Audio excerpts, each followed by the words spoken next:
Good morning. It is Wednesday, April 20th. I'm Shane Seeley and this is the CBC Morning Report. A new IMF report has cast a fresh cloud of economic uncertainty right across the globe. The International Monetary Fund is now projecting this year's global economic growth to be around 3.6%. That's slashing its January forecast by 0.8 percentage points due to the impacts of Russia's invasion of Ukraine and the subsequent sanctions imposed on Moscow. Now, many major advanced economies face downgrades in their growth outlooks as the war drives up energy and food prices right around the world. To give some insight on how these circumstances will affect us here in Barbados and this new report is Dr. Kevin Greenidge, Barbados's Senior Economic Advisor to the government. He joins me here live on the Morning Report. Good to have you on, Dr. Greenidge. Good morning, Jane. Thanks for having me. My pleasure. Talk to us about this report. Some doom and gloom for economies right around the world because of this situation in Russia. We've seen the impact of higher fuel costs right here in Barbados as well at the pump. Talk about how we here in Barbados will be affected according to this new IMF report. So, Shane, you spelled out correctly in terms of the IMF new regional, world economic outlook has revised growth downwards slightly by 0.8 for the world. The important thing to note before we talk about the impact on Barbados is that the impact on US, UK, and Canada, our major trading partners, the impact is quite limited.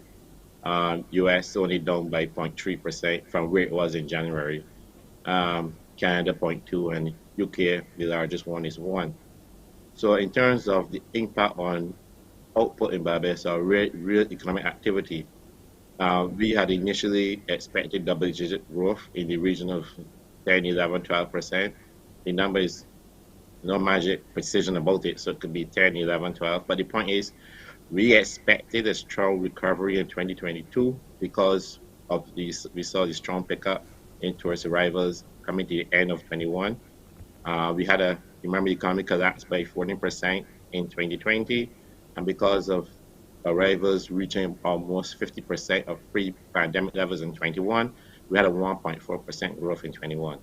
And we continue to see that pick up in the first couple of months of the year, and therefore the projections we had for 11% also remains on track because the effect on our trading partners from the war is quite limited.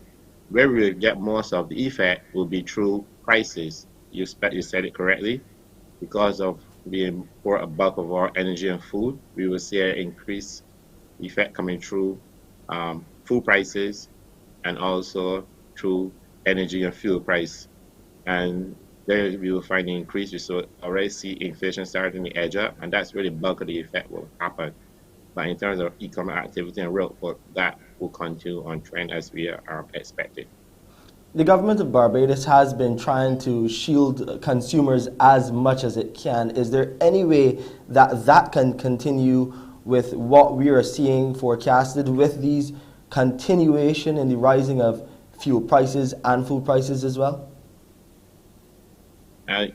In my view, I don't think the down revisions by the IMF to the world outlook and the impact we expect is any surprise. We've already saw that the war happened before, it was ongoing before the Prime Minister announced the budget.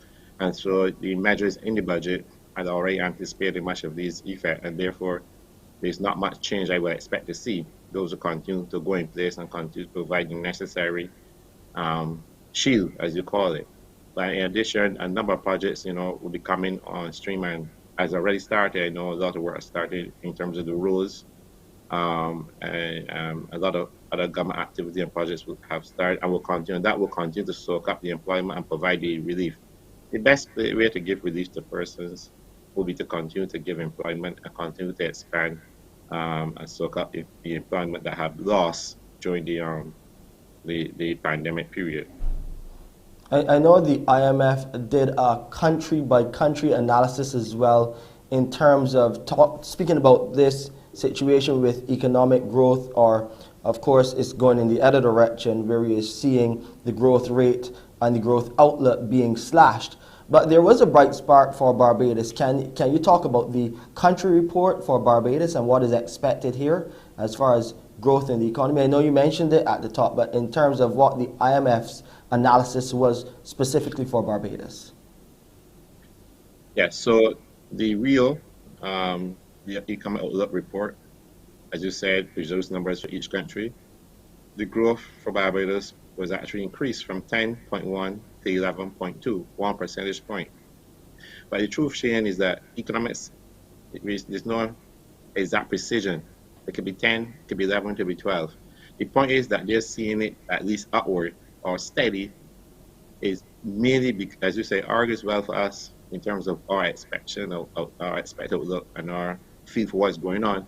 But again, it reflects the strengthening of the tourism sector. We expect tourism arrivals for this year to be coming close to 60% of pre-pandemic levels, on its way to, we say, full recovery by 2024 also. So that projection is quite in line to what the economic team and what we're expecting here.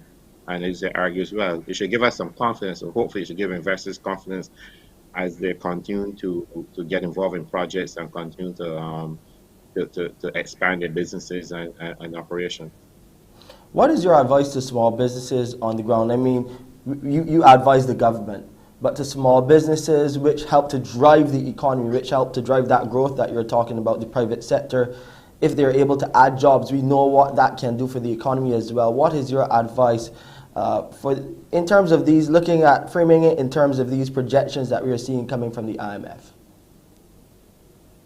Well, I mean, I'm not a business person, but my advice would be now is the time to invest. Now is the time to, on one hand, get out there, look for projects. There are many projects. Any economy coming out of recession, there are going to be many projects, especially in the area of renewable energies, etc., that you can get into, that you can expand on the. And on the left, you have to find ways to reduce the energy costs, that bill that you'll be facing. And the best way to do that is to move, my view, towards renewables. Um, if I had a small business and I have some roof space, I'd be putting panels up to reduce the cost of my energy electric bill. Look for ways on the left side of the equation, the cost side of the equation, to reduce the input costs. And greater part of that, as you said, will be fuel. Look for ways to reduce fuel costs. If you join transportation, part of it, pool the transportation efforts. As I said, invest in renewable energies, invest in greening, invest because it will pay you in the medium to long run. And on the other hand, on the right side of the equation, in terms of your investments, this is right for opportunities. Don't sit and wait for government and for something to come hit you smack in the face. There's opportunities. Anytime the economy is recovering, you will find opportunities. So now is the time to expand. Now is the time to get in the market. Now is the time to pick that project or and expand that side of your business. And Investment. there, in terms of funding, um, there are many sources. If you're a very small business, the government has provided a number of sources, trust fund small business, but also now is the time to approach financial institutions because they too will have to be looking for ways to improve their balance sheet. Dr. Greenidge, I really thank you for your time here on the Morning Report, giving me your analysis of this new IMF report. Despite the doom and gloom predicted in terms of the downward projection for economic growth, Barbados is definitely a bright spark in all of it. But we really thank you for your time here on the Morning Report. Thank you, Chian, and have a great day. You as well. Dr. Kevin Greenidge is the government's senior economic advisor, speaking to me live here on the Morning Report. We'll take a break. We have COVID-19 updates coming your way, and we'll tell you what's happening in Ukraine.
On the COVID-19 front now, the Best Dos Santos Public Health Laboratory identified 302 new COVID-19 cases. They include 132 males and 170 females from the 840 tests conducted on Monday, April 18th. There were 86 people in isolation facilities at that time, while 2,830 people were in home isolation, so the home isolation numbers have come down slightly. Meanwhile, the total number of fully vaccinated people in Barbados now stands at 151,638. Barbadians will soon be hearing government's position on the administration of a second booster shot for COVID-19. To date, fully vaccinated persons have only been eligible for a first booster. Mr. Speaker, in respect of a second booster, that matter will soon be engaging the discussion of the country, and we will discuss that at the appropriate time and let persons know, because I know that some persons have been asking whether or not they will have an opportunity for a second booster. But the Ministry of Health and Wellness at the appropriate time will make the appropriate message and communication available to the country, and we will speak to it as we have done. Over in Jamaica now, the wave of school violence erupting in recent weeks remains a concern and has led to more calls for intervention in the nation's schools. One educator is of the view that the COVID-19 pandemic is directly linked to the students' behavior. We have more in the CVM report. Leighton Campbell, principal of the Mushat High School in Trelawney, says the wave of school violence is a result of students being home for 2 years and lacking parental guidance. He notes many have become influenced by the crime-filled society. And in many instances, students were left up to be raised by the community, and they found themselves involved in activities that can be considered antisocial activities that are not in keeping with positive social values and attitudes. Since a stabbing incident at the school that went viral in March, he notes the institution has taken strict measures. We've had to implement very tough stands and measures in terms of searches, and we have taken a zero-tolerance approach to all weapons. Anything that can be considered as an offensive weapon, we have to take a zero-tolerance approach. He says teachers have been equipped regarding their approach towards students. Meanwhile, CVM Live's education contributor, Dr. Canute Thompson, indicates more psychosocial support is needed outside of the classrooms. I think that we'll have to invest as a country, invest heavily in providing psychosocial support to our schools.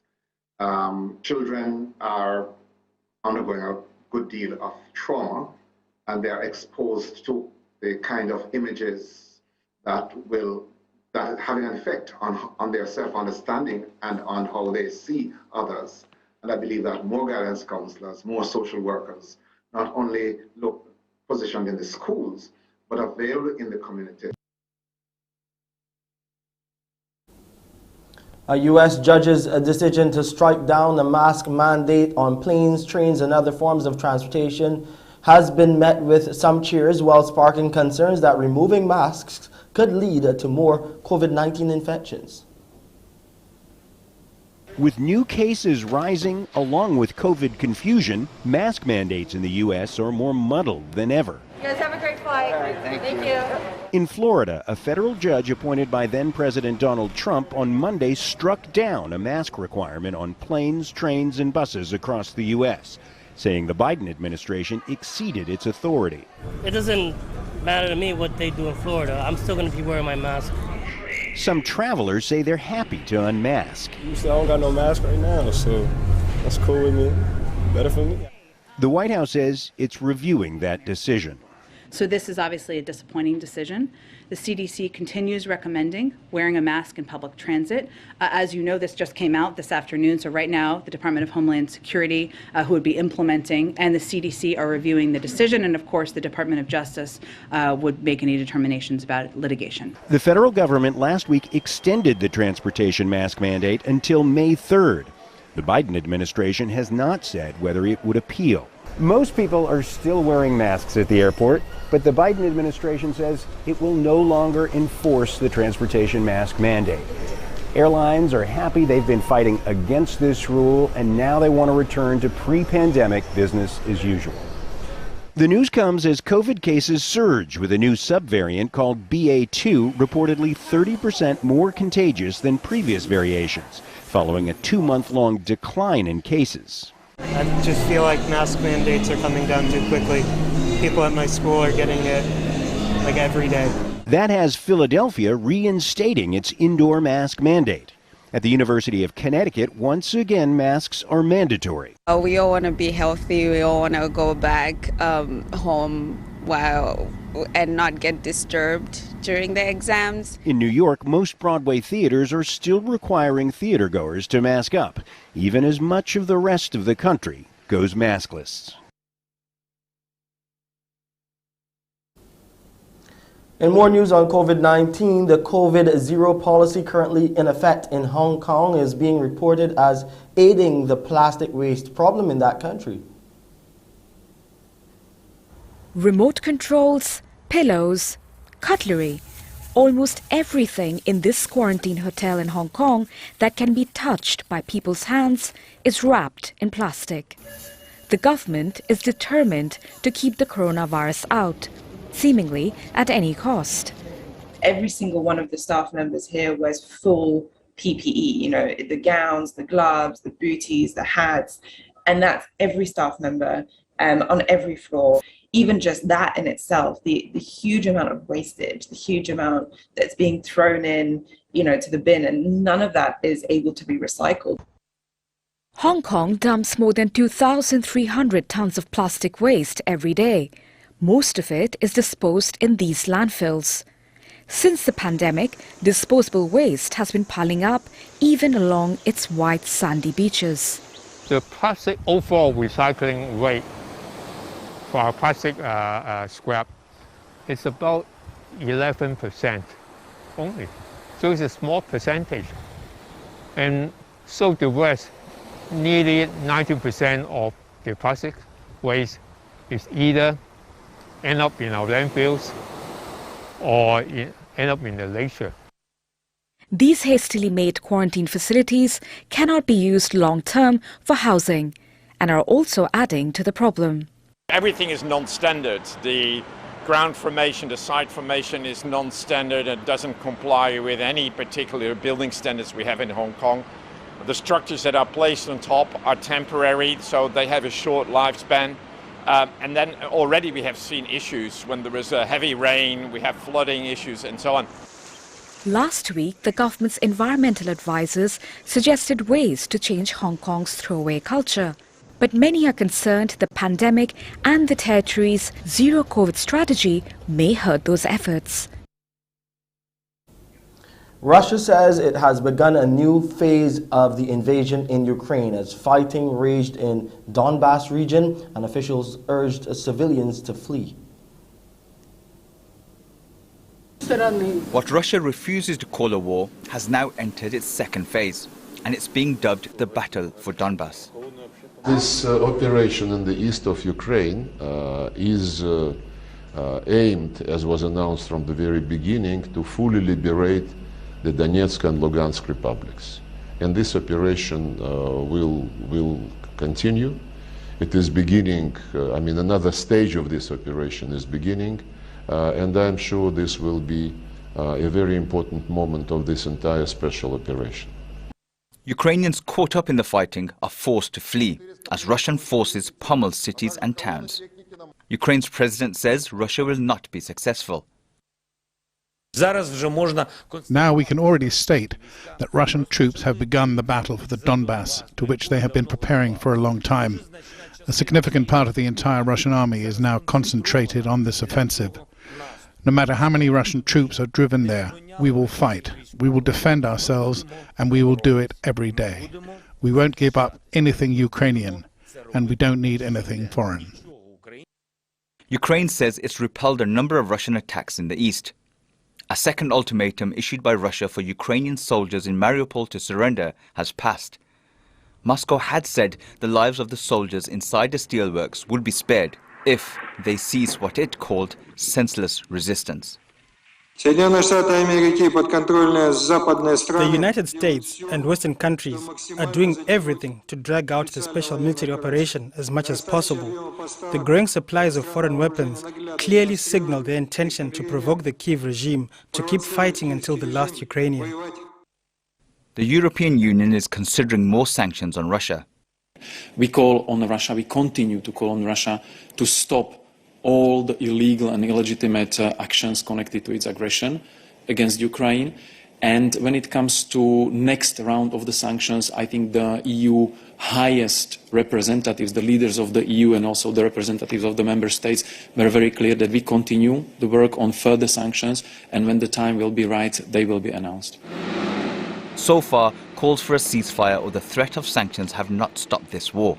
And although Russia may have failed to take Kyiv, the battle for the East is one Russia cannot be seen to lose.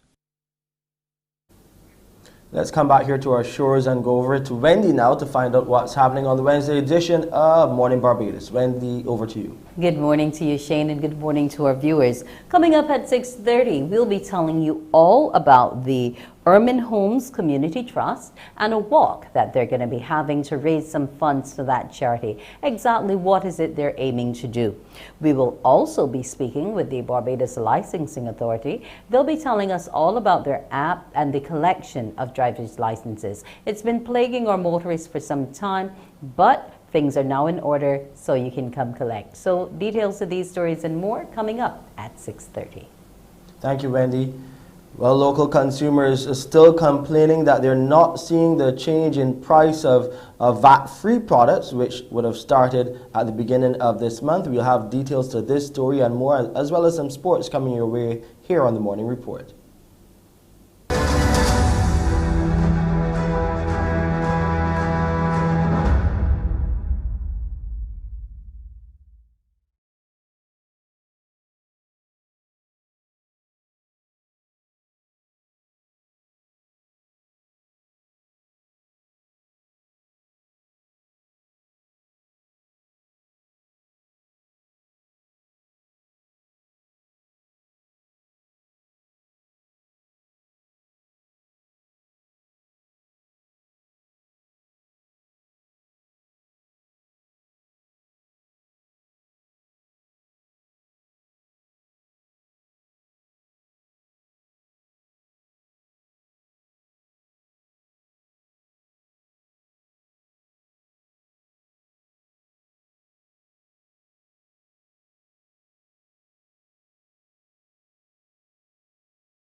There are new reports and complaints from consumers here on the island who say they haven't noticed significant changes in the prices of many items which government announced would be VAT-free from the beginning of this month. The Executive Director of the Barbados Employers Confederation, Sheena Mears Granville, has been explaining to CBC about the various effects and factors that contribute to the final price at the cash register. We have to consider the cost of the goods when they are imported, and on the worldwide stage, we are currently seeing high rates of inflation in many source markets. So those inflationary prices are going to be imported. But we also have to consider the cost of doing business here locally. So the rising price of fuel would not only have affected the consumer, but it also would have affected distributors, etc. And therefore, we have the cost of doing business being impacted. A temporary bridge will soon be installed at Borden's St. Andrew after the closure of the current one because of safety concerns. The Deputy Prime Minister, Santia Bradshaw, who's also Well, she also has ministerial responsibility for the Ministry of Transport, Works and Water Resources, gave the confirmation last evening. She stressed that her ministry recognizes the considerable hardship and dislocation the closure is causing, and that they will move with the greatest haste to minimize the time that could elapse between the closure of the old bridge and the reopening of the temporary structure. The Deputy Prime Minister also explained that officials are actively working on an approach that would lead to the reopening of the bridge at Baxter's Brucevale in the shortest possible time. In the meantime, residents across the Scotland district can look forward to the start of major road rehabilitation work and bridge construction under the China-funded Complant project in the coming weeks. And of course, you will get more details on that right here on the morning report as well. Bahamian hotels have had to pivot, embracing staycations in order to keep rooms occupied. It's a strategy that worked for many. Our news reports. At the peak of the COVID-19 pandemic, travel had come to a near standstill, with visitors few and far between. Staycations became a way for hotels to still make money. Director of Revenue at Comfort Suites Paradise Island, Leslie Taylor, says it's the locals who help save the day for the all-suite hotel. The local market, of course, is very, very important to us. We value it, and that's why we have all these sales. It literally took us through the pandemic. Without our Bahamians, airports were closed, we had minimal travel, people were afraid, but our Bahamians stuck through with us. They came, they stayed, they played with us.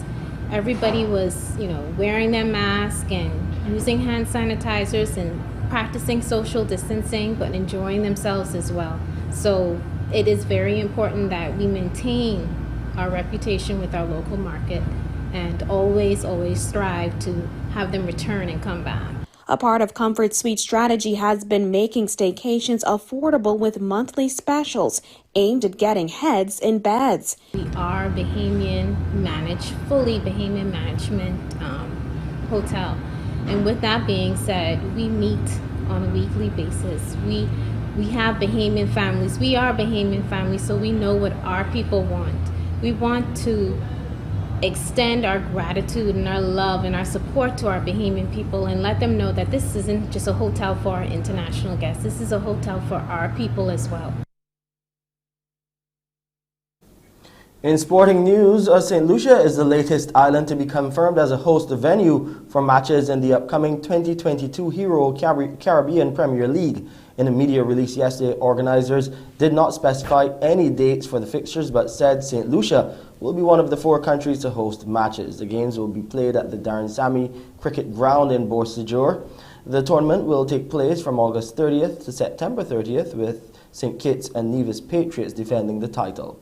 CEO of the St. Lucia Tourism Authority, Lauren Charles St. Jules, says they're delighted to be one of the venues for CPL this year and look forward to welcoming spectators and visitors this September. That's sports. Let's take a look at weather.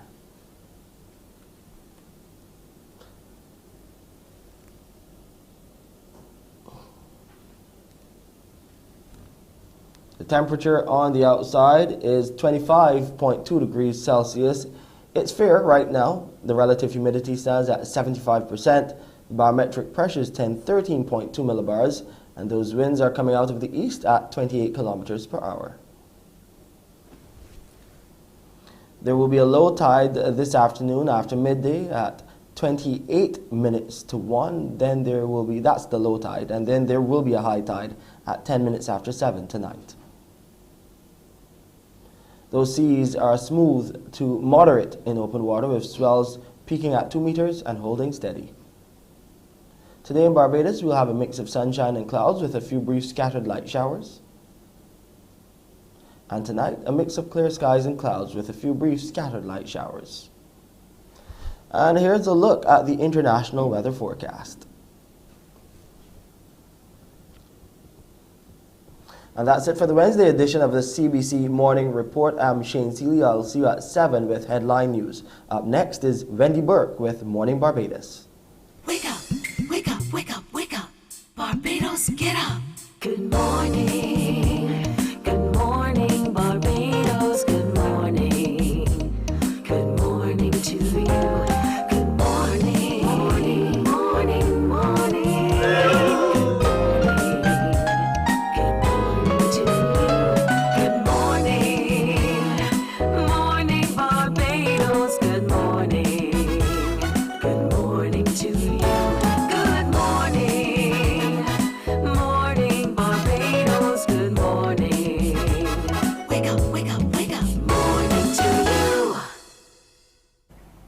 And a wonderful Wednesday morning to all of you out there.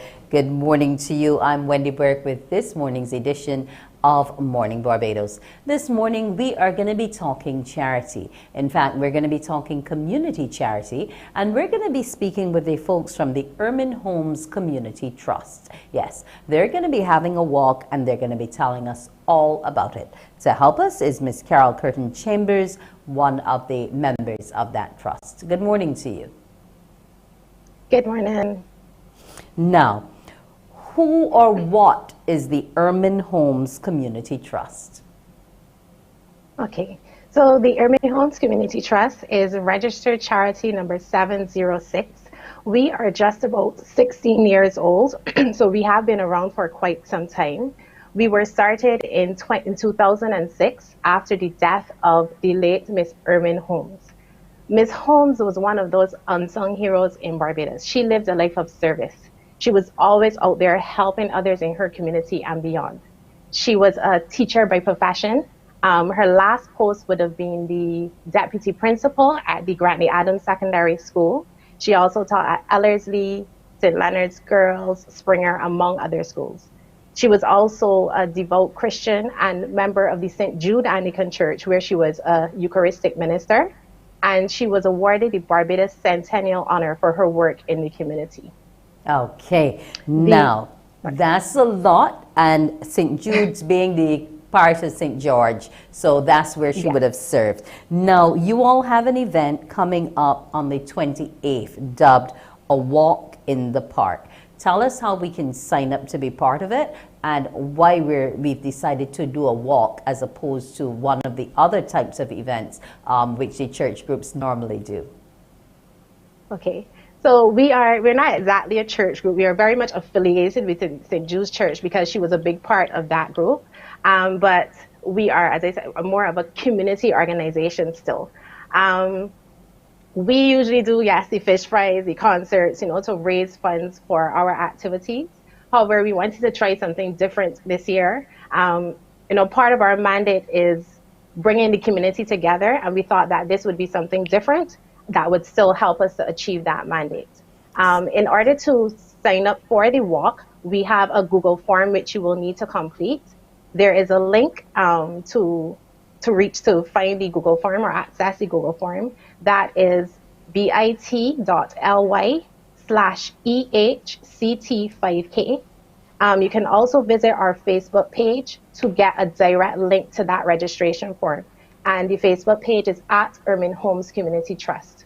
Once you go on there, you fill out all the... Sorry, go ahead. No, I was going to just ask you about the costs associated with the walk and what that gives individuals. Does it give them access to a T-shirt, armband? What does it give? Yes, so the walk is $25 for adults and $15 for children, and each participant will receive a branded T-shirt. Okay, so we're going to have Ermine on emblazoned on our chest or our backs for this walk. How long is it? What distance are we walking? It is a 5K walk around the National Botanical Gardens. Okay, so we are going to get to be exercising, but we're also going to get to enjoy the flora and fauna of that awesome space that we have opposite the National Stadium. Now, you also are offering individuals the opportunity to walk virtually if they can't make it down at that early 6 a.m. hour on the 28th. Yes, we are. We wanted to have everybody involved in any way that they could. So in order to walk virtually, you will just need to indicate that on the form that you are intending to walk virtually. You download the Relive app because we formed a group in there so that you can see others who are participating in the walk virtually and see how they have done. And then you just send us your photos, etc. as well. Okay, so we're getting everybody involved online and in person. Now, in terms of the funds that you raise, the charity tends to do a lot of work, especially with teens and children in terms of, camps, scholarships. Tell me a quick bit about that. Sure. We have a number of objectives, but our focus is on the vulnerable groups, as you just said, so the elderly and the youth. So we have an ongoing program called the Express Yourself program that caters to children ages 4 to 12. And the aim behind that program is to improve their communication and reading skills. So we involve them in a lot of activities, including word games, puzzles, and just expose them to different disciplines and aspects of life. So even recently during the pandemic, we had a session for African awareness. And there we had, at that particular session, Irija Alkins and Adrian Green, they're spoken word poets, and they would have had a nice session with the children. Okay. We Now, also... if I can't get the form downloaded, how else can I get information to be a part of the walk? Is there anyone I can contact to get an actual printed form to register? Sure, yes. There are 2 numbers I can give you right now that you can always reach out. There's my number, Carol Curtin Chambers. My number is 262-9362. Or Karen Batson, she is 233-0946. Or you can also email us at erminehomescommunitytrust@gmail.com. But we do have a flyer, and there are quite a few numbers on there, so there's no end of persons to reach to get assistance. Okay, that's awesome. So what do people who are coming to the walk need to know in terms of COVID protocols? Okay, all COVID-19 protocols are going to be in effect. Safety is paramount for us. We would have made sure that we have everything in place from the COVID-19 monitoring unit. That includes a staggered start. So we're going to be starting in 10-minute intervals and in groups of 30 persons, with the runners and the persons being timed first. Mask wearing, etc., everything that's stipulated by the COVID-19 monitoring unit. We're going to have a medical team in place as well, in case of any issues on the trail, and we're going to have marshals there to guide you along the way. Okay, so we're looking forward to that walk on the 28th, National Heroes Day. Come out at 6 a.m. and join the Ermine Holmes Community Trust with their 5K walk. It's been a pleasure having you this morning, Carol Curtin Chambers, a member of that trust. And you can all go and be a part of it, make your contribution, and help a charity. Thanks for coming this morning, Carol. Thank you very much. You have a great day. You as well. When we come back after the break, it's going to be time to speak with the licensing authority, and you can find out how you can collect that license you've been waiting so long for. Morning, morning, morning. Good morning. Good morning to you.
Morning, morning, morning. Good morning. Good morning to you. And we're back. It's time now to speak with the Barbados Licensing Authority. We are talking about those individuals who would have made the payments to have their licenses renewed between July of 2020 and October of 2021. And you've not yet been issued with that license. Well, it's time now for you to be able to log on and find out what the status of that license is. And to help us this morning is Mr. Virgil Knight, who's the Chief Licensing Officer in the Ministry of Transport Works and Water Resources, as well as Ms. Jennifer Graves, who's the Licensing Officer at the Whole Town Branch. Good morning to you both. Good morning. Good morning. Yes, good morning. Now, a number of people have been awaiting these cards quite fervently. You know, they're getting a little antsy, but now we're about to deal with that backlog and that delay. Tell me what has been put in place, Mr. Knight, to be able to assist these individuals in terms of your app and your call centers. Okay, good morning again. What the Barbados Licensing Authority have done to make life easy for our customers, we have introduced a website, bla.gov.bb, where persons can log on to that site, enter their national registration number, and they will see the location where they can collect their card. If on that location you do not see, or you're not seeing where you can collect your card, and you have a message which indicates that your card was not ready, then you can call us at the Pine.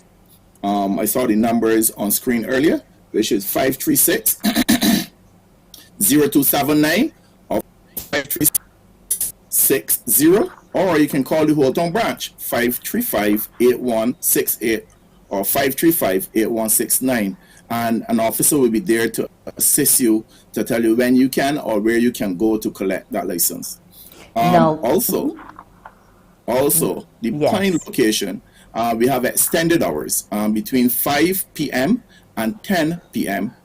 Monday to Friday to accommodate the collection of these licenses. Well, that's awesome, because usually this is an entity which closes, 4:30. You're open from the morning early. So, and this is for individuals whose license will expire as of May 31st, yes? No. Okay. Persons whose license would have expired by May 31st, we are asking them to go to the Barbados Revenue Authority, make the payment to renew that license, and then visit the Pine location to have that card printed. Persons whose licenses would have been paid during the period mentioned, that is July 2020 and October 2021, we are asking those persons whose licenses will still be valid to follow the protocols that I mentioned in relation to going on the site or calling us to see where they can collect their card. Okay. Now, Ms. Graves, you have a special group of individuals to deal with. Who are the individuals that should be coming to you? What parishes? Okay, there are 6 parishes that we are dealing with at Whole Town. And these are the parishes, the northern parishes, which includes St. Lucy, St. Peter, St. Andrew, St. Joseph, St. James, and St. Thomas. These are the parishes that we are catering for. The Pine is catering for St. George, St. John, St. Michael, Christchurch, and Oistins. And St. Philip. Okay. Now, what do individuals need to bring with them when they're coming to do these collections? When you are coming to collect your license, you need to have your previous license, the expired one, and that is basically what you need, just your expired license. Okay. And now, if you are from these parishes, then you can visit the Whole Town location. Okay, now back to you, Mr. Knight. You have had to put an alphabetical system in place. How is that going to be working, on which days, and what about individuals with any special needs? Do they get preference on any days? Okay, thanks for asking that. What we have done, we have put the alphabet system, which was used before during the COVID lockdown periods where persons were allowed to shop. We have used that format again at this time, where on Mondays the letters A and B, these are the surname, the first letter in your surname. These persons will be allowed to come on Monday. Tuesdays we are catering to persons with disabilities, elderly, that's 65 plus. Our letter is STUV, WXYZ. On Wednesday, CDEF.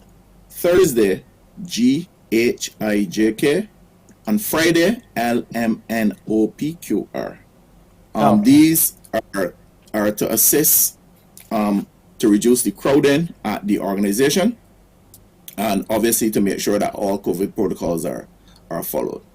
Now, in terms of the pickup, if I go online and I can't get my information there, and I call but I'm not getting through, is it advisable for me to perhaps come on my letter day to make that query, or is there another option I can use, like an app to upload to my phone or anything of the like? Well, go ahead, Miss Graves. Okay, you can call the branches, the one of the two locations at the numbers that we give, and to find out your status. If otherwise, you can go directly to the point where you need to collect your license.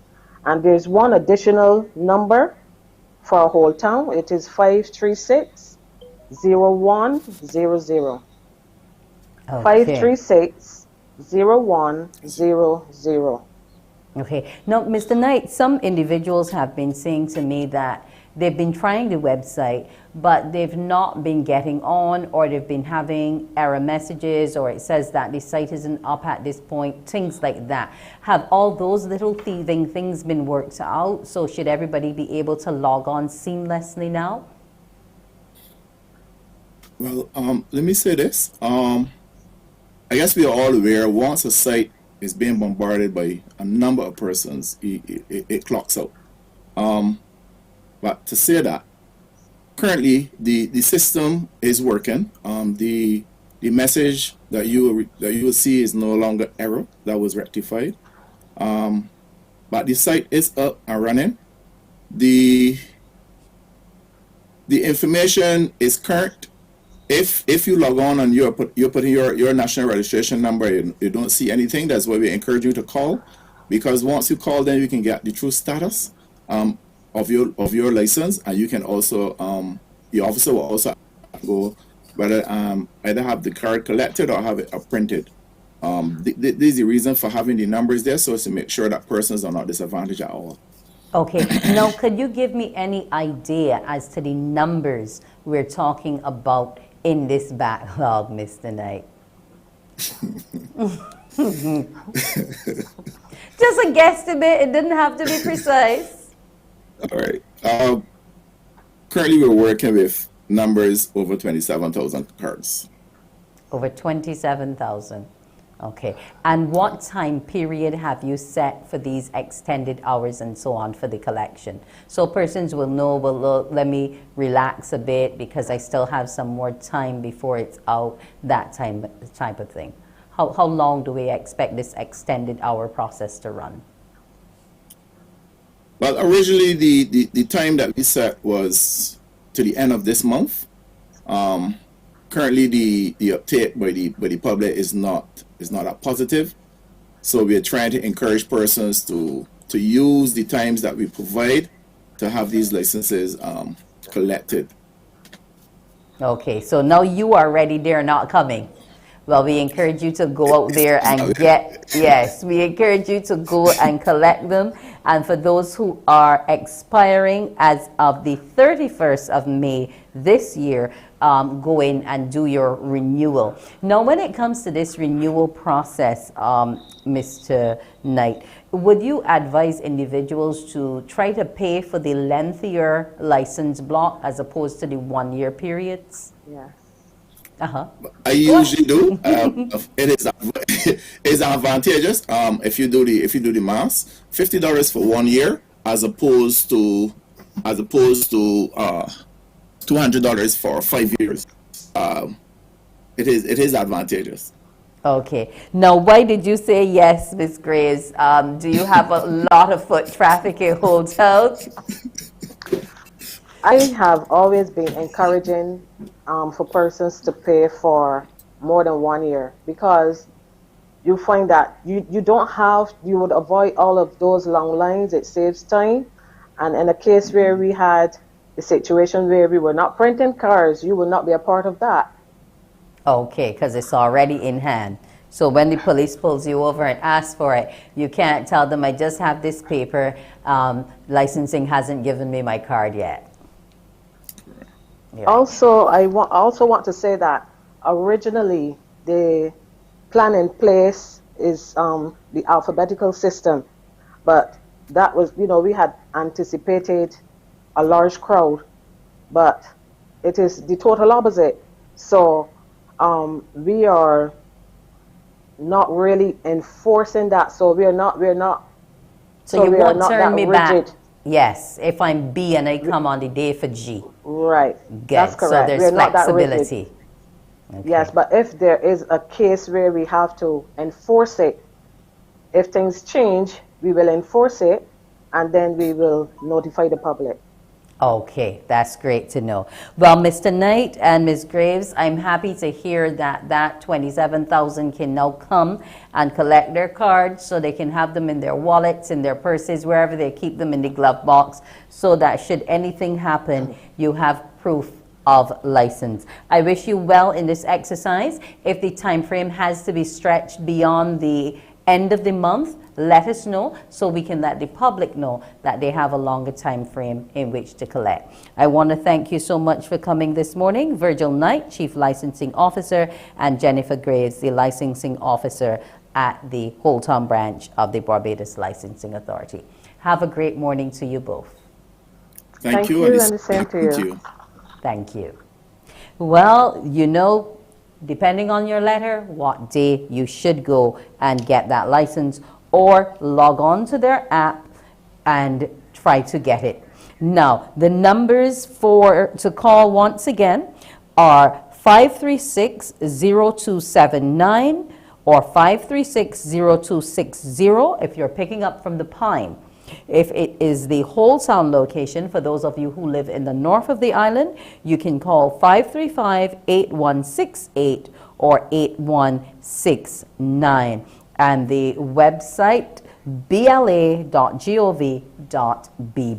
When we come back after the break, we'll be telling you about a special kind of tea party. Morning, morning, morning. Good morning. Good morning to you.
Morning. Good morning.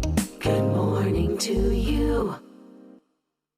And we're back. It's time now to head to St. Mark's Anglican Church, where they're going to be having something called a grab and go tea party.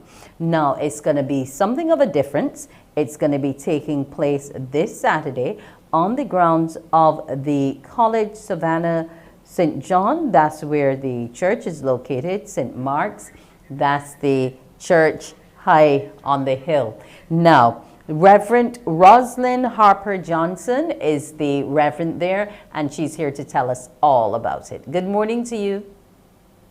Good morning.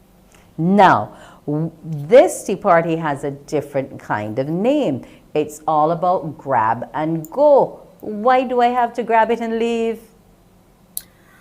Well, the Tea Party organizers, the fundraising team, it was being done during the very stringent protocols of COVID, where you were not allowed to have to sit out and enjoy your tea.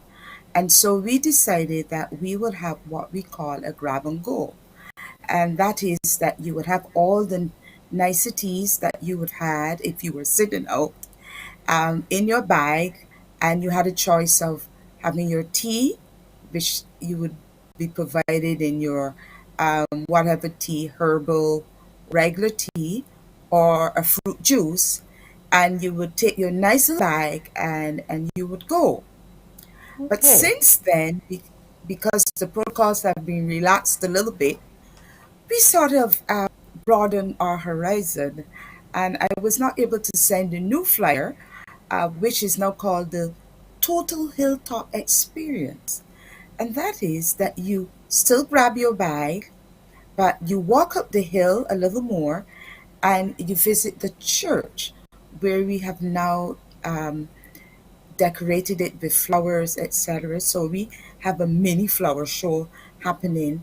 So while you're taking your tea bag with you, you have a look in the church, see the work which has been done, because the church was under renovation for 2 years and they've just gone back in last September, and we wanted to give God thanks. So we thought that we would invite you, while coming to have your tea bag, to just take a peep in the church for small little fun, which would go towards the continuation of the renovation.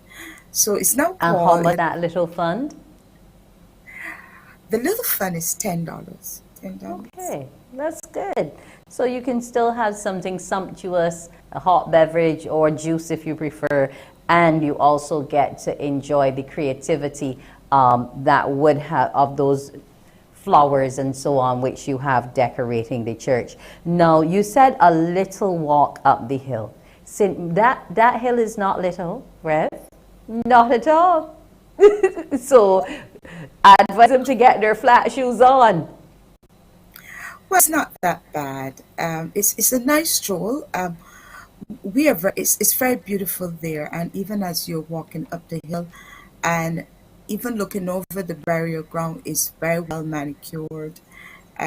You have the opportunity to look over Fortescue, and time you reach the top of the hill and you're catching your breath, you take that beautiful look down the East Course all the way down to Bathsheba and even a little beyond. So it's a total package we're giving you there on the hill.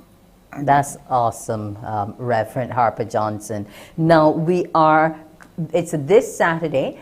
Has the timing of the grab and go changed for this new experience? We're still doing 3 to 6 because we still don't want to go outside the parameters of the protocol, which are very strict for us there at St. Mark's. We will have, when you come in, there are persons who will sanitize you at the bottom of the hill, because the tents will be set out there where you can receive your tea as you hand in your tickets. And then as you walk up the hill and you're going to enter the church, you will be sanitized again as you go in to view the flowers. And I would like to add that within that, we have some little work or some beautiful craft done by the children of our Sunday school, which they did for Easter. So we are celebrating on the hill. But I need to tell you that this tea is just the appetizer. This Total Hill Experience is just appetizer as we go right into our feast, patronial feast the next day. So there are a lot of things happening there, and at the end of that, we go over to the sister church of St. Catherine um, to have a vegetable bazaar where local vegetables and food, etc. So there's a lot of things happening up in the east, starting with St. Mark on Saturday. Well, that's awesome to know, and they're also involving your sister church in St. Catherine. I wish both churches well. I hope you have an awesome Patronal Festival, because I know that's something that the Ankans do love to turn out to. It would not have been what it's accustomed being over the last 2 years because of COVID. So I'm happy that you can return to worship in the way that you know it and have become accustomed. So, Rev, I wish you and all of your parishioners well as we go to that Hill Experience in College Savannah on Saturday from 3 until 6. So before I go, may I just please remind you of the price for the tea. The tea is 20, and we do have some numbers that if you need to reach out to us. Okay. Our chief person with the tickets is Mr. Emerson Allen, and his number is 231-4087. 231-4087, and the fundraising chair, Beverly Braffett, 829-2846. Okay, so we thank you kindly for that. That's Reverend Rosalind Harper Johnson of the St. Mark's Anglican Church with their Hill Experience coming off on Saturday. Have a great morning and have an awesome tea party. Thank you very much. It's been a pleasure. It's time now for Shane Seeley with our morning news recap. Good morning to you, Shane. Good morning again, Wendy. Here's your headline news for this Wednesday, April 20th. The economic growth outlook for Barbados remains strong in the face of a new IMF report, which paints a worrying picture for the global economy. The International Monetary Fund says Barbados is still on track for double-digit growth, but forecasts that the world economy will grow by just 3.6%, 0.8% less than originally projected. This has been directly linked to Russia's invasion of Ukraine, according to the IMF. And while many major advanced economies face downgrades in their growth outlooks as the war drives up energy and food prices around the world, the story is slightly different for Barbados. Government Senior Economic Advisor Dr. Kevin Greenidge explained the situation exclusively on the Morning Report. He says Barbados's major source markets have only experienced very limited economic fallout from the war in Ukraine. The growth for Barbados was actually increased from 10.1 to 11.2, 1 percentage point. But the truth, Shane, is that economics, there's no exact precision. It could be 10, it could be 11, it could be 12. The point is that they're seeing it at least upward or steady is mainly, because, as you say, argues well for us in terms of our expectation of our expected outlook and our feel for what's going on. But again, it reflects the strengthening of the tourism sector. We expect tourism arrivals for this year to be coming close to 60% of pre-pandemic levels, on its way to, we say, full recovery by 2024 also. So that projection is quite in line to what the economic team and what we're expecting here.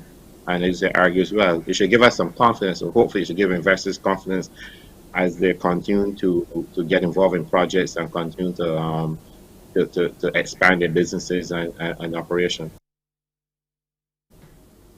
And Barbados Senior Economic Advisor says government is doing the best it can to shield consumers here from an increase in prices and the cost of living. Because of being for a bulk of our energy and food, we will see an increased effect coming through food prices and also through energy and fuel price. And there we will find an increase. We already see inflation starting to edge up, and that's where the bulk of the effect will happen. But in terms of economic activity and real work, that will continue on trend as we are expected. Meanwhile, we're hearing that there are reports and complaints from consumers who say that they haven't noticed significant changes in the prices of many items which government announced would be VAT-free from the beginning of this month. Executive Director of the Barbados Employers Confederation, Sheena Mears Granville, has been explaining to CBC the various factors that contribute to the final price at the cash register. We have to consider the cost of the goods when they are imported, and on the worldwide stage we are currently seeing high rates of inflation in many source markets, so those inflationary prices are going to be imported. But we also have to consider the cost of doing business here locally.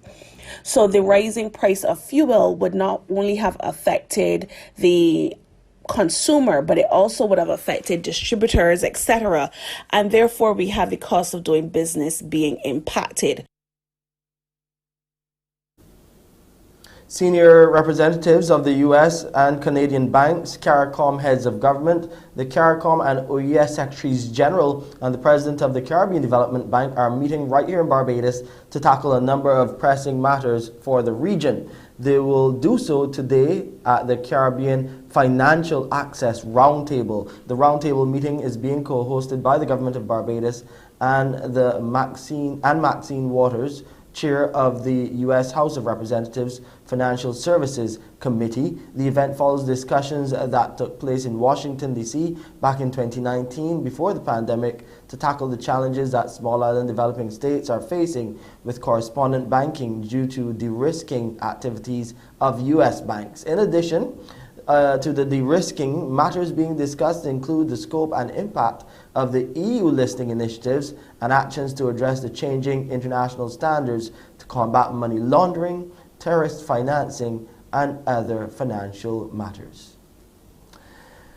In COVID-19 news, Dos Santos Public Health Lab has identified 302 new COVID-19 cases. There include 132 males and 170 females from 840 tests conducted on Monday, April the 18th.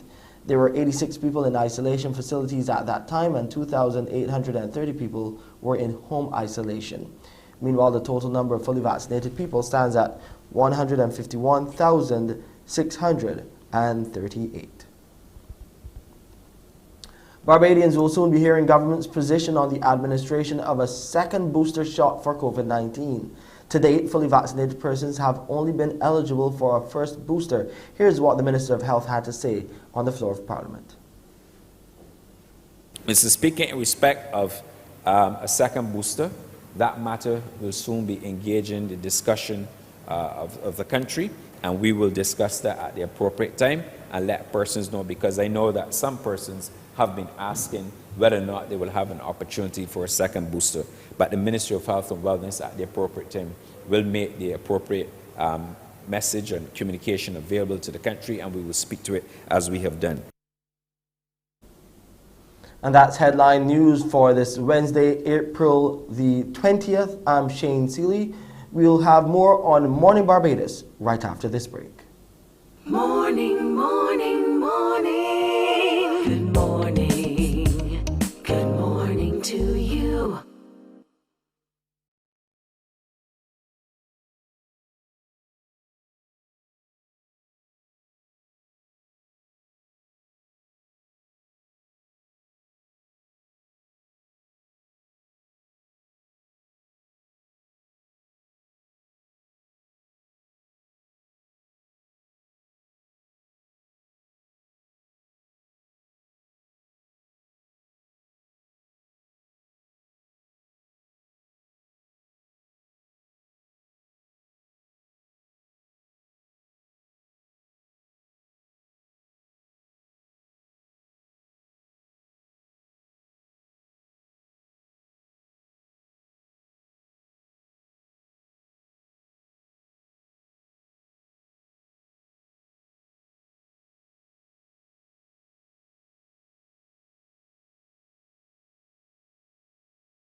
And good morning to you. It's time for you to spell it with Pediasure. You've been given the time. Now, when you call me this morning, what you have to do is tell me your age, because I want to be fair to all of you. So I don't want to give you too big a word to spell. So call me 228-5562, 228-5563.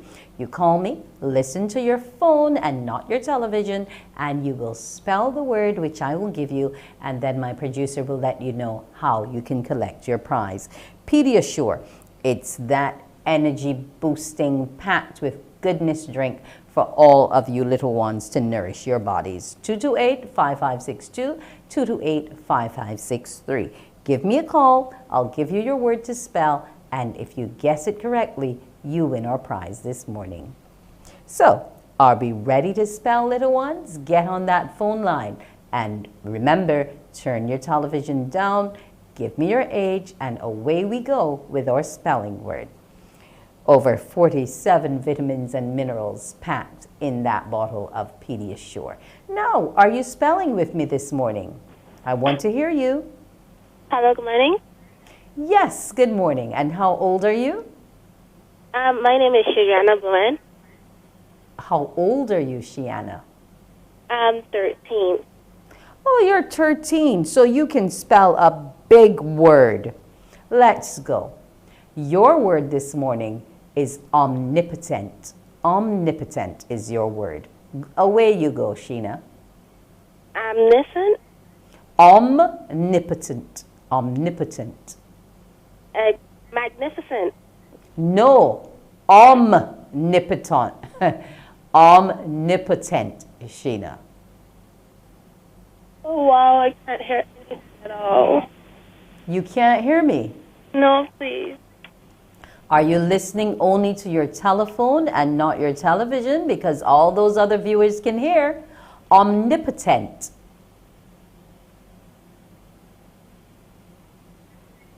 Okay, she's not with us. So, 228-5562, 228-5563. If you're not as old as Sheena, maybe perhaps I have a little easier word for you. Get on your phone lines and call us. It's your time to win with Pediasure. Come on, let's get spelling. We've been in school. We're on holiday now, but that doesn't mean our brains are asleep. It's time to spell, folks. 228-5562. 228-5563. Time to win with Pediasure. Comes in lots of flavors. Good morning. How old are you? Hello, good morning.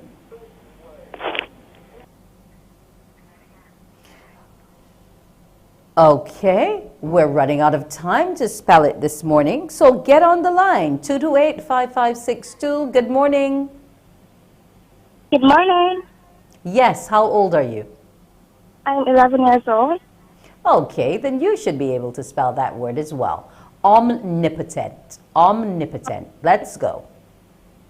O-M-N-I-P-O.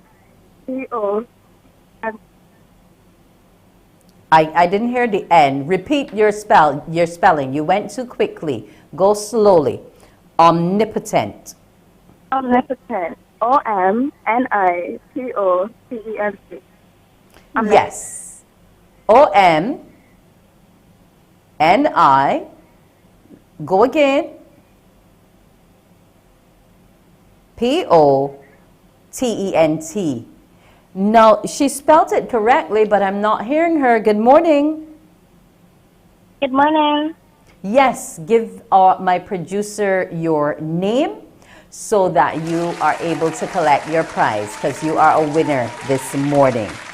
11 years old, and she wins with Pediasure.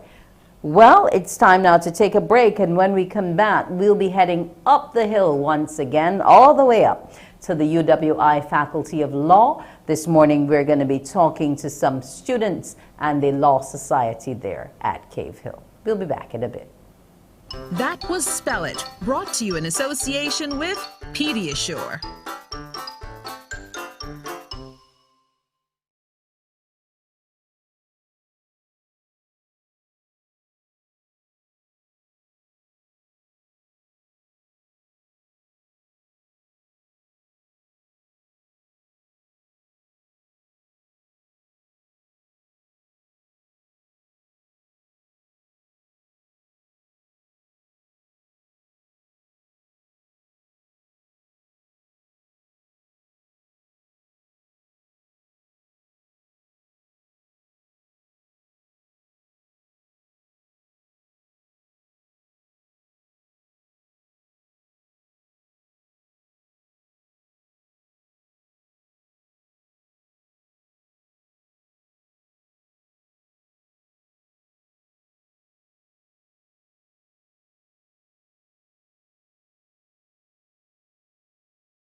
Morning, morning. Good morning.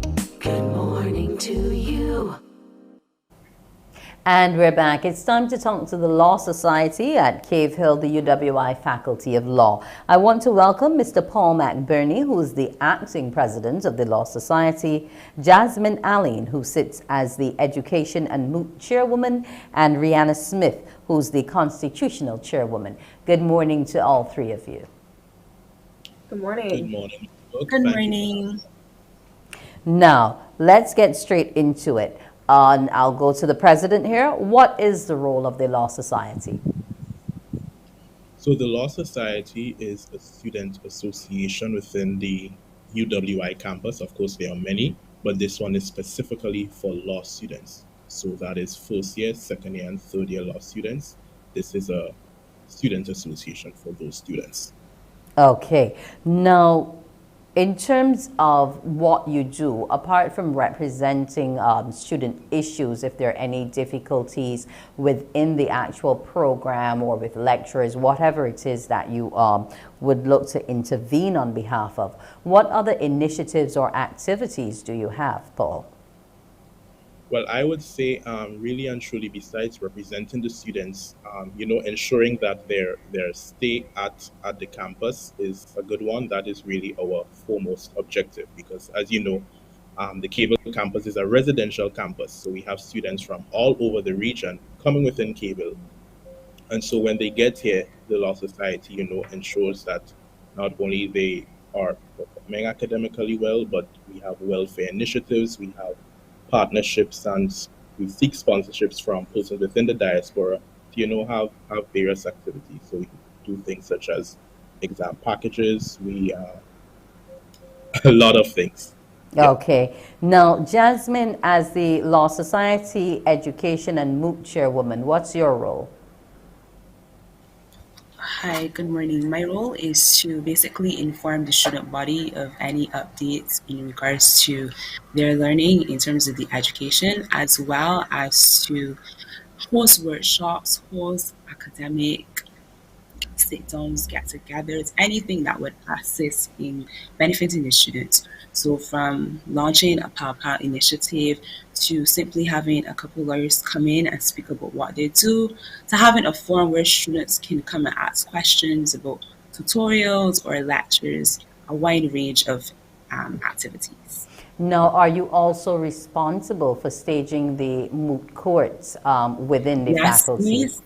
That is within my title, as I am the Education and Moot Chairwoman. So normally I would host the moot sessions within the first semester, where I would actually bring in some of the top successful mooters within their time at Cave Hill, and they would usually come speak to the students. We have a question and answer. We have these different sessions, and within the second semester, we normally have our CGF moot, where the mooters will be able to put their experience and the training to the test. Okay. If I can hear from you now, Rihanna, what do you do as Constitutional Chairwoman? No problem. So as you would have heard from my colleagues, their roles are more so concerned with the student body and the affairs of the student body. My role is a bit more internal. As Constitutional Chairperson, I have the task of ensuring that everyone is acting in alignment with the Constitution. I also resolve disputes among members within the Law Society, and my role is also to ensure that the Constitution is up to date and reflective of the current point in time that we're in, ensuring that the Constitution is amended, ensuring that it gives way to proper elections and proper voting, and of course the proper student representation. Now, what conflicts could you possibly be having within your society? We are all there to learn and have fun. Well, that's a great question. Well, sometimes a conflict could arise as it concerns to how we should deal with the matter. For instance, if we have an issue, say with a lecturer, say with another body, another representative body, we may conflict because it's a team of 12 people. So of course, everyone would have a different opinion on how to handle certain matters that arise, certain disputes that arise, and of course. You would want to ensure that everyone is heard, and you will want to ensure that we find a middle ground among the varying opinions and so on. Okay. Now, if I can go back to Paul, there are people who believe that the study of law is so intense that there's really no time for you all up there to be a part of the social community of the general campus. Is this so? I would say not. I would say not. I think coming at university at this stage, persons who may have come from community college, as you um, branch up to each stage of your academic journey, you learn I was skills, time management, balancing school, work, play, and so on and so forth. So really here at UE, it kind of just concretizes your soft skills and builds on that. So really and truly, yes, the law program is intensive, but not intensive that you can't, say, for example, immerse yourself within an extracurricular activity or a student association or so on. Because at the end of the day, as I remind myself and also try to remind others, the reason why, for example, I am Grenadian, the reason why I left Grenada and came here was to pursue my academic career, but also to, engage in regional integration, meet others, immerse myself here. Because had I wanted to just pursue my academic alone, I could have gone to an open campus. But I came to a residential campus to, immerse myself within all it has to offer and really build myself holistically. Okay. Now, the faculty has been looking at its recruitment drive and so on. So if I can have from each of you what you would say to those considering a career in law in terms of what the UE Cave Hill offers, what would it be? And I'll start with you, Rihanna. Well, I would say that studying a degree in law on a whole gives us the understanding of the scaffolding of our society. Our society is built on laws. Our society is built on rules and regulations, and we understand that these rules and regulations are here to define, monitor, and set limits on human interaction. So I would say that pursuing a law degree at KPhil will give way to understanding the framework of society, like I mentioned before. Secondly, pursuing a law degree. One, Rihanna, one. Just one. Yes. I just asked for 1 point. We're in court now. One argument you can make this morning. What's yours now, Jasmine? I would say pursuing a law degree at the KFA campus not only helps the society, but helps you, and you can also assist others. In pursuing a law degree, there are so many aspects to it. You learn so many concepts, you learn so many perspectives and variations, and you find a love and a passion for it for some persons. And I think that when persons put themselves out there, they try something new, they try something that they love, they're able to, as Rihanna said, better understand what happens within our society, within our world, and also assist others. Okay, and Paul, the final shot is yours. You have 30 seconds. Let's go. Right. So in terms of pursuing a law degree specifically at Cable, I would say because Cable has been the first faculty of law within the UWI campus and the most established, it really carries, that rich history, all of those things. And I think persons who want to pursue, say for example, they want to become future attorneys or future politicians, Cable is ideal because you have, say for example, the current Chief Justice of the ESC, or even Justice Adrian Sanders of the CCJ. They all came to Cable. And so, being within this space kind of invigorates you. Well, for me, it does. Invigorates you and encourages you to put your best foot forward, knowing that these persons would have passed through the walls of these institutions. So ultimately, it kind of gives you that momentum to push and keep going. All righty. I want to thank our young budding attorneys who joined us this morning. Paul McBurney, he's the president of the Law Society. Jasmine Allen, she's the Society Education and Moot Chairwoman. And Rihanna Smith, she's the Constitutional Chairwoman. I want to thank you all for joining me, and here's wishing you all the best in your exams and a great next semester if you're returning. If you're final year, then I wish you all the best. Have a great morning. Thank you very much. Thank you so much. Okay. That's the UWI Faculty of Law telling us all about what they're getting up to on the Hill. When Morning Barbados returns, we'll be going to the track, but not the Carifta track. We'll be meeting some seniors who are excelling out there. Morning, morning, morning. Good morning. Good morning to you.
Morning, morning. Good morning.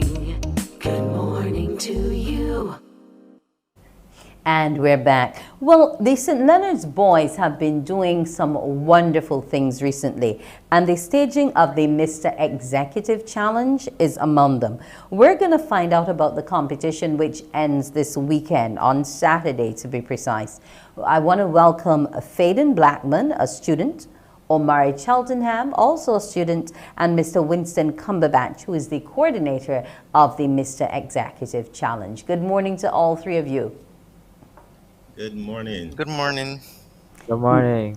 Yes, good morning. Now, Mr. Cumberbatch, this competition looks at training our young men for the world of work and various disciplines within the world of work. For you, how has the competition gone so far?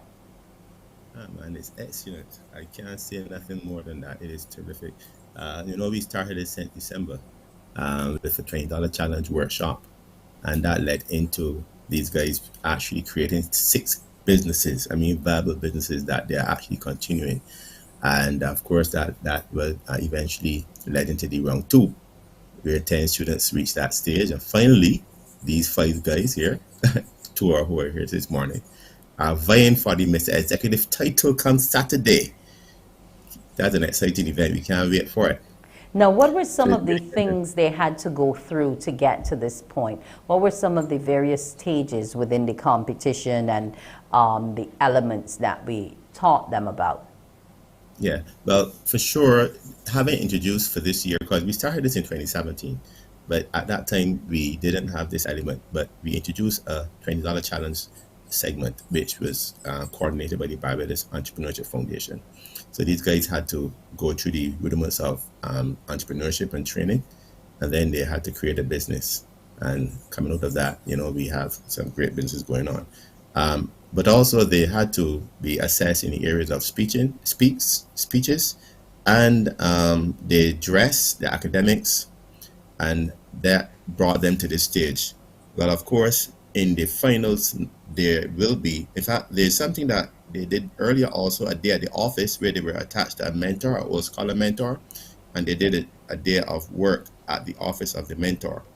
But in the show coming up, these guys will have to face off in these areas and interview, right? A literal interview for a job. They have to also do what we are calling the CEO segment, where they have to, as if they were the head of the business, they have to come up with a project that they will pitch to their employees to improve the business. They also have to model business attire, right? And there's an element too that is very exciting, the date, because the program is not only about business, but it's about developing gentleman qualities. So they have to bring a lady to a date.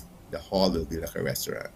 And they have to show good etiquette and how to manage a lady in that kind of setting. Now, Faden and Omari, are you all looking forward to the date part? What's the part you're looking forward to most?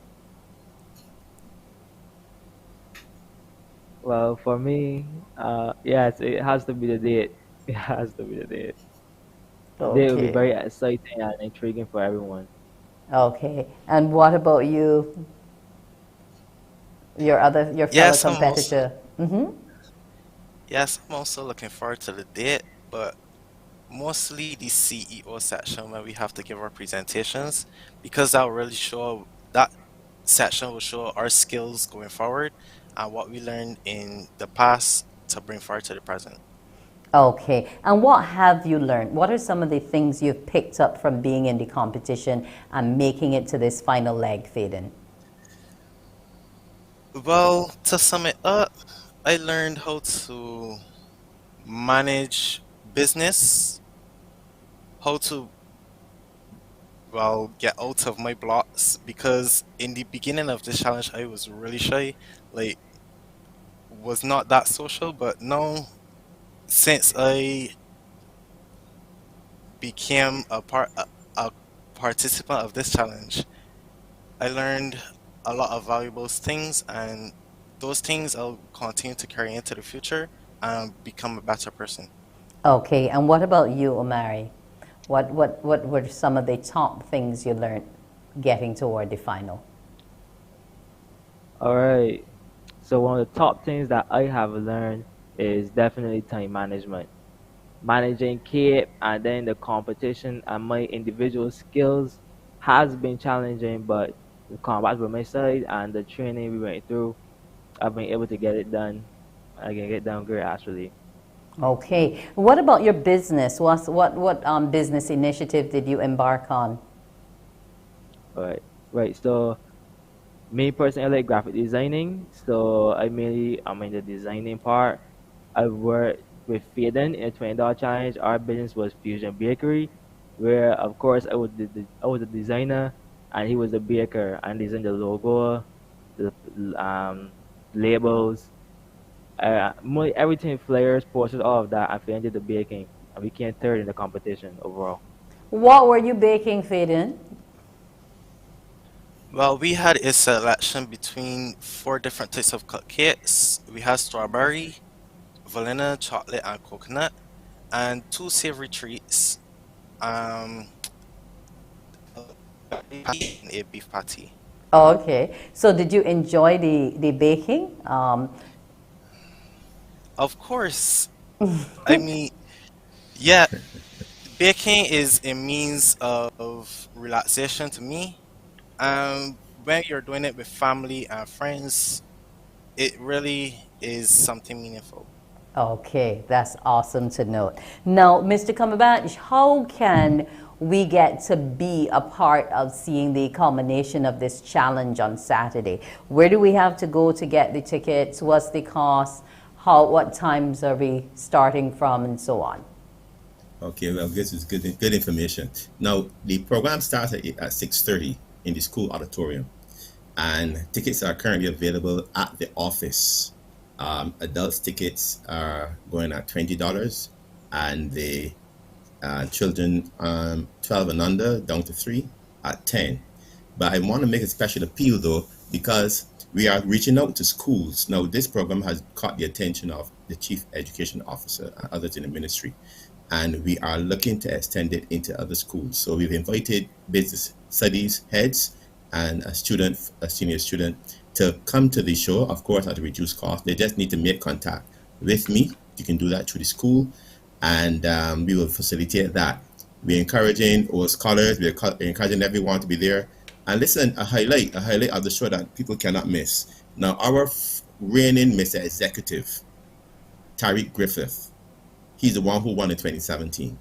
He's the one who also won Beige to the World. He will have his own little concert in the intermission, and everybody's looking forward to that. So if you saw Tariq in performance, Beige to the World, and you want to be the first person to sit at a concert that he will perform, be there. You don't want to miss this. We've also got another person who was a participant in Beige to the World and a teacher as well, Mr. Anderson, performing. So we're looking forward for a great night. We want to invite everybody to come out. Well, not everybody can come, but you Okay. get the ticket and we'll make sure you're there. All righty. Well, that's awesome to know, Mr. Cumberbatch, and we encourage everyone to get on board with this initiative. St. Leonard's Boys doing major things. Now, tomorrow when we come back, we will get to meet the other three in this final that will be going down on Saturday. So I want to thank all three of you, Omari Cheltenham, Faden Blackman, and Mr. Winston Cumberbatch, for telling us all about the Mr. Executive Challenge. Gents, have a great morning. Thank you. Okay, thank you. You well. too. Thank you. You too. Thank you as well. When Morning Barbados returns, we'll be telling you all about those athletes. Morning, morning, morning. Good morning. Good morning to you.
Morning, morning, morning.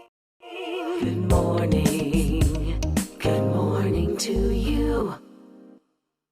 It's time now to meet the members of the Barbados Masters and Seniors Athletic Club, BAMSAC. Joining us is Mr. Dennis Thornhill, who is the head coach, as well as Beverly Walters, who's public relations officer with the group. Good morning to you both. Good morning. Yes, good morning to you. Now, this club has members 85 years and older, retirees, and it's all about staying fit and healthy. What type of numbers have you been able to attract to your club, Dennis? Approximately, we have approximately 110 members at present. That's a good bit. And what's the general age range? Well, we're from 40 until until whatever. Okay. From 40 up. Okay. Now you actually have a member here in Barney Brathwaite. He's 85 and he's one of your top athletes. Now, what does it take in terms of your coaching skills to be able to motivate these older individuals? How much more caution do you have to take with them, because of the frailty of bones, that type of thing? How is coaching at this level? All right, okay, let me first say that Barney was actually 85 in 2019. So he's a couple of years older now. But what we do, we have a team of certified coaches. And what we do is we structure programs suitable for the age ranges. So we will, when it comes to folks in this age group, it will not be as strenuous as you would for youngsters in their teenage years. So that we have quite a structured program for these folks. Okay. Beverly, how have you been pushing the club? You know, what's the main aim and objective of getting people interested in becoming a member of BAMSAC? Well, BAMSAC is a very organized club, and we have a mission statement and a vision statement. And in our mission statement, our aim is to promote the participation of masters and seniors in sporting, fitness, and wellness activities. And our vision for the club is to be the foremost source of goodwill and inspiration for seniors locally, regionally, and internationally. And how have we been doing this? That is following our mission of promoting the masters. Well, from the inception in 2010, when we became an organized group and we chose our club colors. As you can see, I'm wearing the club colors. And we got our resident artist, Mr. Mark Miller, to design our logo. We always encourage our members when they participate in the senior games to wear their club colors and be very visible. And that's exactly what they did. We encourage everyone to participate and which to do very well. And our coaches start their coaching program, because you have more than one coach. They start the program as early as 6 months to get our bodies in gear ready for this big competition. And any other local competitions that we have, we encourage them to take part in walks and runs, in fitness exercises, even the one recently held in Independence Square. We took part in that. So we make ourselves visible. Okay. Now, if I can go to, Sandra Murray, who's an assistant coach and athlete, has joined us as well this morning. Now, before I get to Sandra, I just want to ask Dennis quickly, what's the next competition coming up? Our next competition is in Fort Lauderdale. This is the United States National Senior Games, which is also known as Senior Olympics. We're preparing for those games now. Those games, we're actually going to leave Barbados on the 8th of next month until the 18th. We have the competitors are competitors are very hard at work, very keen, and we are preparing ourselves now to leave here on the 8th of next month. Okay, Sandra, are you prepared to leave on the 8th? Is that body all fit and ready to jump into gear?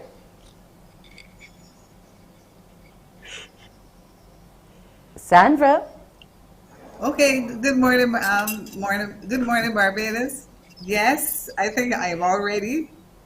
Even getting a little nervous, so that says something. When nervousness starts kicking, well, you're there, you're almost there. What are your events? Well, my events will be the 100. I'm just doing 2 events, the 100 meters and the 200, and hopefully we'll do the relay as well. Okay. Now, you've medaled at these events before, at this particular set of games? Yes, I had taken part in 2017. I took part in the American Nationals. That was in Albuquerque. There, that was my first American National outing, and I was able to get a bronze medal in the 200s. And we also had medal, came second in the relay. Now, in 2019, we went to Albuquerque, and I took part in the 100, where I got the gold medal, and in the 200, I got the silver. And our team also came second place as well.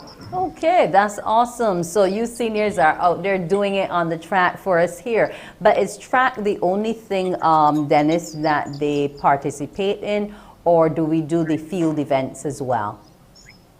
Oh, sure. We are track and field. Let me mention that even though we are predominantly track and field, we have also developed a number of good power walkers.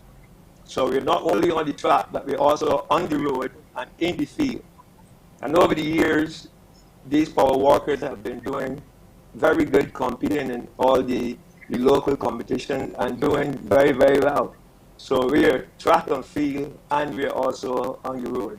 Okay. Let me mention also that we actually started our overseas competition back in 2011 in Houston, Texas. And from there we went on to Ohio, then to Minnesota, to Alabama, and now we're preparing for preparing now really for Fort Lauderdale in this coming May. Okay, so I want to encourage Barbadians to go out there and support the BAMSAT group. They'll be heading to Fort Lauderdale from the 10th to the 23rd. Whilst you're out, maybe you can help me here, Beverly. Will the organization have a web page or YouTube channel, anything like that, that we can follow the progress of our athletes through? Well, BAMSAT hasn't set up a web page as such yet, but these games are seen as international games, so you can go on YouTube and see them, because the last time we had competition, we found that our sportsmen were following, so they were able to get information on how we were performing even before we got home. So people just have to log into nsg.com, which is nationalseniorgames.com. Between those days, the 10th down to the 23rd, and you can choose which games you want to follow.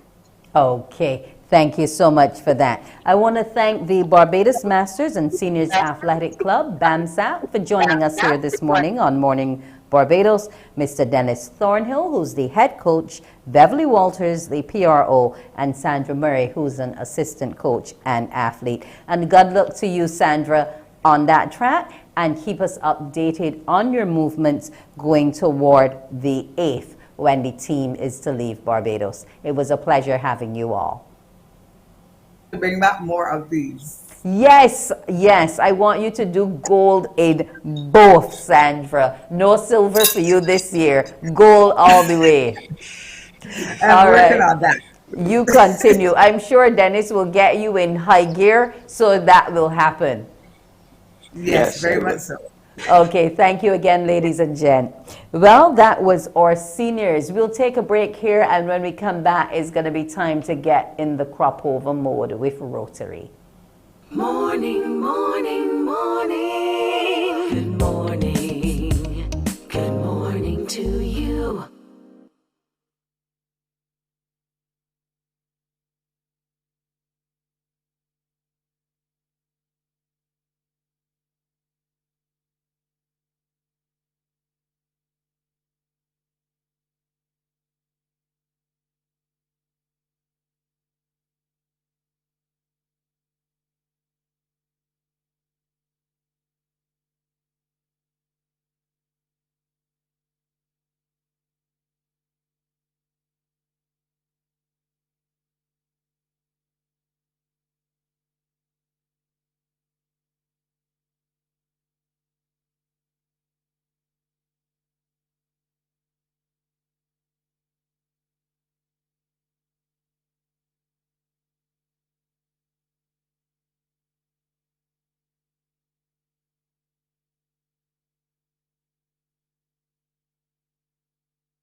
Morning, morning, morning. Good morning.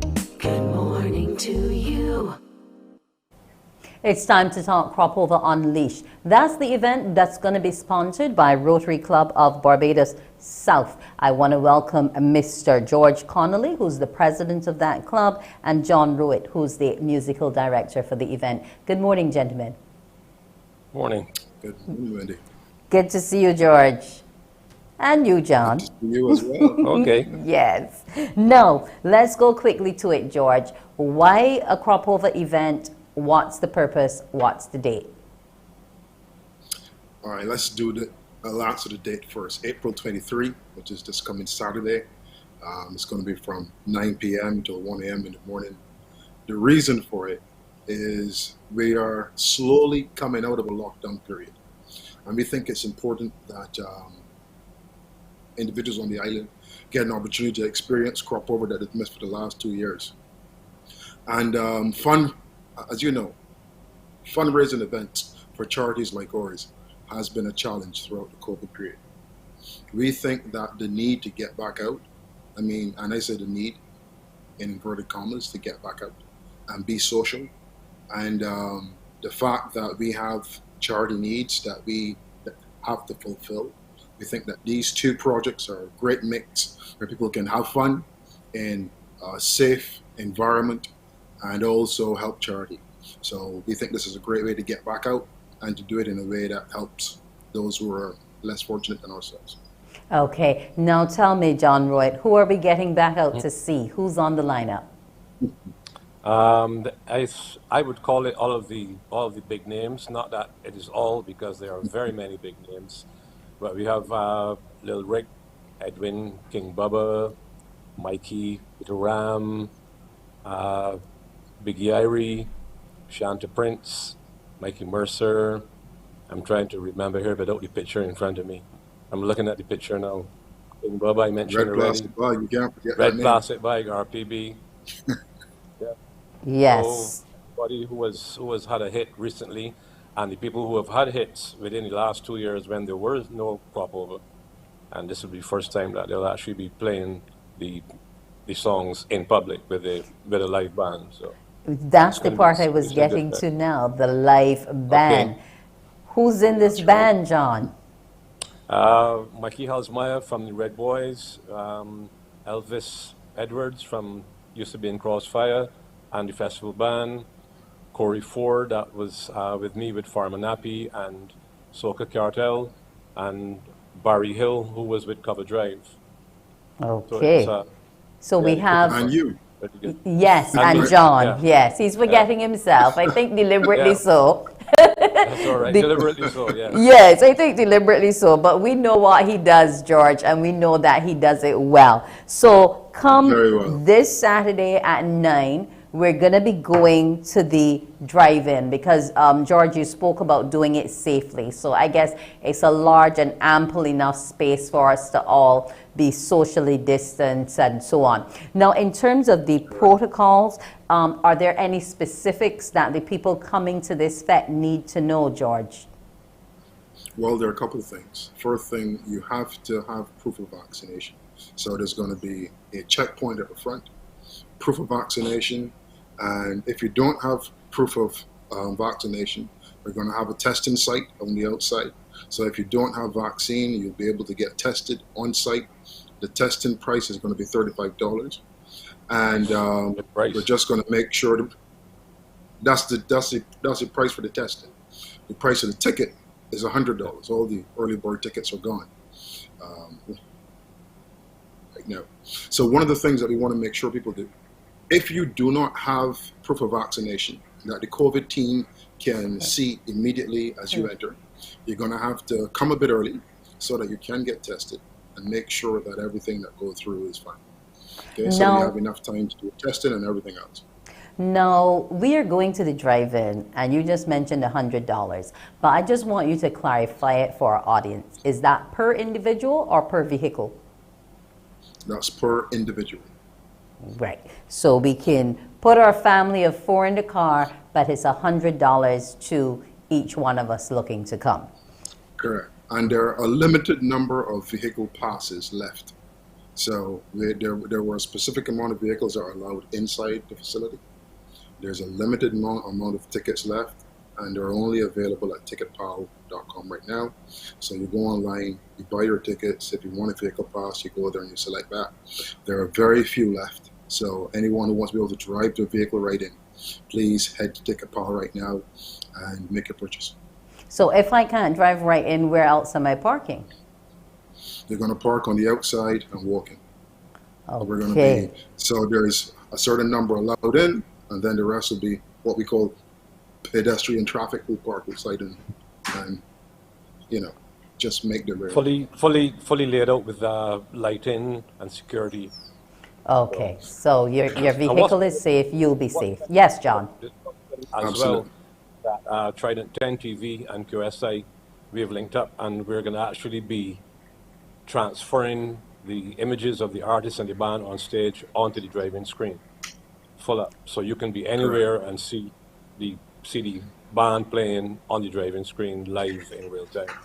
Okay, that's awesome. Now, before we like go, George, are there any specific charities that are earmarked for this set of proceeds from this event?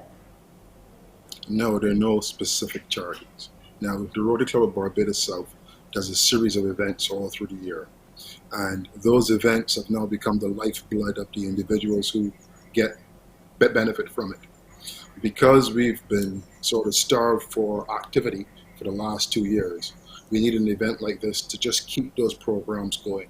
And this is things like feeding the needy in the city and other things like that, hampers people at Christmas who are in less fortunate situations, the list goes on.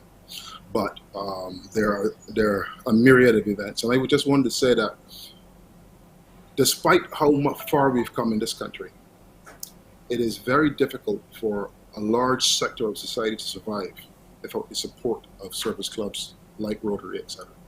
So these events help people to actually make it through.